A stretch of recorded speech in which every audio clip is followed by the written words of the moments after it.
എല്ലാവർക്കും വിനീത നമസ്കാരം. ശ്രീമദ് ഭാഗവതം നവമസ്കന്ധം അധ്യായം 23 ശ്ലോകം 26, 27, 28, 29, 30, 31, 32 7 ശ്ലോകങ്ങൾ ഇന്ന് നമുക്ക് നോക്കാം. കാർത്തവീര്യാർജുനന്റെ വംശത്തിനെ പറ്റിയിട്ട് പറയുകയാണ് അടുത്ത ശ്ലോകം. ശുക്ലാംബരധരം വിഷ്ണും ശശിവർണം ചതുർഭുജം പ്രസന്നവദനം ധ്യായേ സർവവിഘ്നോപശാന്തയേ ഗുരവേ സർവലോകാനാം ഭിഷജേ ഭവരോഗിണാം നിധയേ സർവവിദ്യാനാം ദക്ഷിണാമൂർത്തയേ നമഃ. പീതാംബരം കരവിരാജിത ശംഖചക്ര കൗമോദഗീ സരസിജം കരുണാസമുദ്രം രാധാസഹായം അതിസുന്ദരമന്ദഹാസം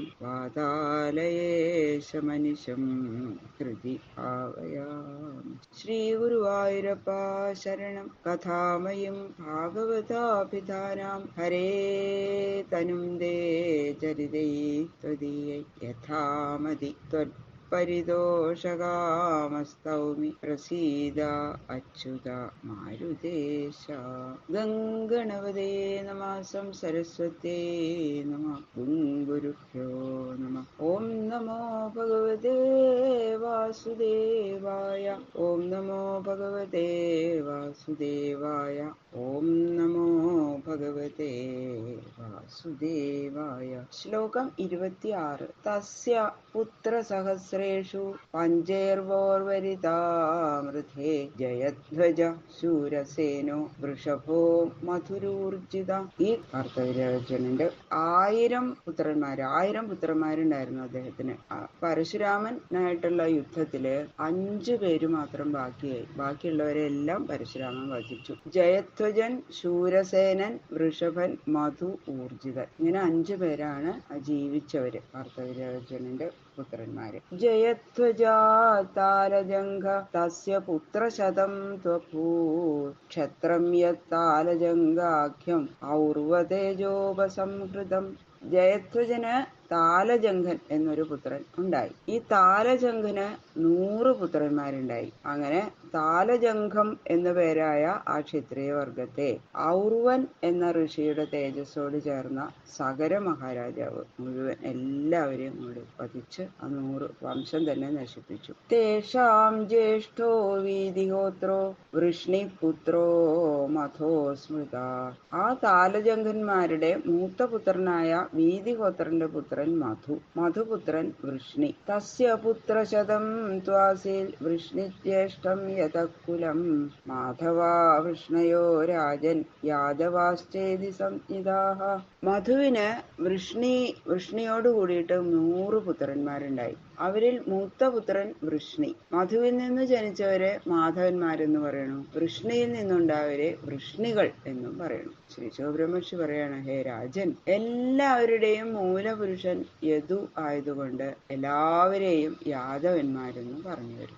യദുപുത്രസ്യ ചക്രോഷ്ടോ പുത്രോ വൃജിനവാൻസ്തദാ സ്വാഹിസ്തദോരുഷേ കുർവൈ തസ്യ ചിത്രരഥസ്തദാ.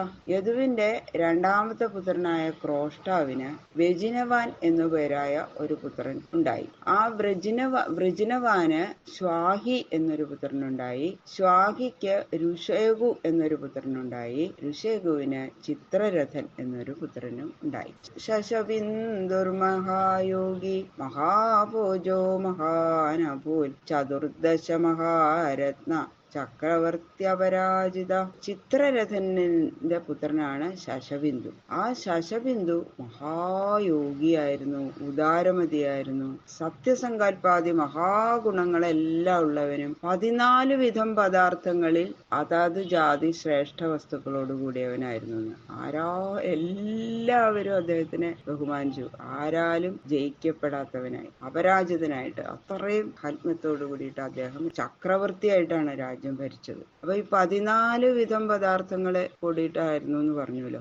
ആന, കുതിര, തേര്, സ്ത്രീ, ബാണം, നിധി, മാല്യം, വസ്ത്രം, വൃക്ഷം, ശക്തി, പാശം എന്ന് പറഞ്ഞ ആയുധ വിശേഷങ്ങള്, രത്നം, ഛത്രം, വാഹനം. ഇങ്ങനെയാണ് 14 ജാതി അതിശ്രേഷ്ഠങ്ങളായിട്ടുള്ള പദാർത്ഥങ്ങള്. രത്നം എന്ന് പറഞ്ഞാൽ അദ്ദേഹത്തിന്റെ രത്നങ്ങള് മാർക്കണ്ഡേയ പുരാണത്തിൽ അദ്ദേഹത്തിന്റെ രത്നങ്ങളെ പറ്റി പ്രത്യേകം പറഞ്ഞിട്ടുണ്ടെന്നാ പറയുന്നത്. ഗജവാജി രഥസ്ത്രീഷു നിധിമാല്യാംബരദ്രുമ ശക്തിപാശ മണിഛത്ര വിമാനാനി ചതുർദശ. ഇങ്ങനെയൊക്കെയാണ് 14 കാര്യം. ആ രത്നത്തിന് പ്രത്യേകം. അങ്ങനെ അദ്ദേഹത്തിന്റെ എല്ലാ ഈ 14 പദാർത്ഥങ്ങൾക്കും വളരെ മാഹാത്മ്യം ഉണ്ടായിരുന്നു മറ്റുള്ള രാജാക്കന്മാരുടെ വസ്തുക്കളിൽ നിന്നും എന്നാണ്. ശ്രേഷ്ഠത ഉണ്ടായിരുന്നു.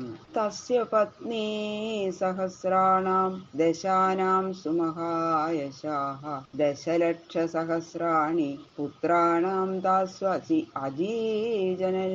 ഏറ്റവും മഹത്തായ കീർത്തിയോടുകൂടിയ ആ ശശബിന്ദു മഹാചക്രവർത്തിക്ക് 10,000 ഭാര്യമാരുണ്ടായിരുന്നു. അവരിൽ ഓരോരുത്തർക്കും ഓരോ ലക്ഷം പുത്രന്മാരും ഉണ്ടായിരുന്നു. ഭഗവാനേക്കാളും ശ്രീകൃഷ്ണ ഭഗവാന് 16,008 ഭാര്യമാരിൽ ഓരോ ഭാര്യയിലും 10 പുത്രന്മാരും ഓരോ പുത്രിയുള്ളൂ എന്നാ പറഞ്ഞിരിക്കണേ. ഇതങ്ങനെയല്ല, ഓരോരുത്തർക്കും ഓരോ ഭാര്യയിലും 1,00,000 പുത്രന്മാരാണെന്ന് ഉണ്ടായിരുന്നത്.